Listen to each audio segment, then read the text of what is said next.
એ વર્ષાબેન તમને કઈ ખબર છે? જો હું હમણાં મંદિરે ગઈ હતી ને, એટલું માણા આમ ચાર ચોકે ભેગું થઈ ગયું હતું, બોલો.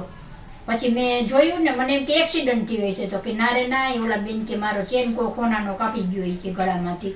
અને એ બેન તો કેવા રોતા હતા. પછી મને હોત આહુડા આવી ગયા. પણ આ ચેન ચોરવા વાળાને નહીં ખબર પડતી હોય કેટલી મહેનતે માણસોએ એ ખોનાનો ચેન કર્યો હોય. રૂપિયા વાળા હોય તો વાંધો ન આવે, પણ આ તો બિચારા બેન ગરીબ હતા ને પ્રસંગ હતો એટલે કે હું કોઈ દી પહેરતી તો નથી, પણ કે આ પ્રસંગ છે ને એટલે મેં ચેન પહેર્યો હતો. હવે બિચારા એમ કહેતા મારે ઘરે ન જાવ, હું આત્મહત્યા કરી લઉં કે ઘરે હું મોટું દેખાડીશ.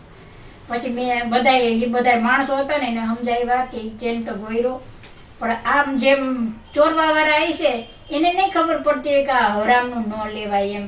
કોકની કેટલી આતેડી બળતી છે, કકડતી છે હે.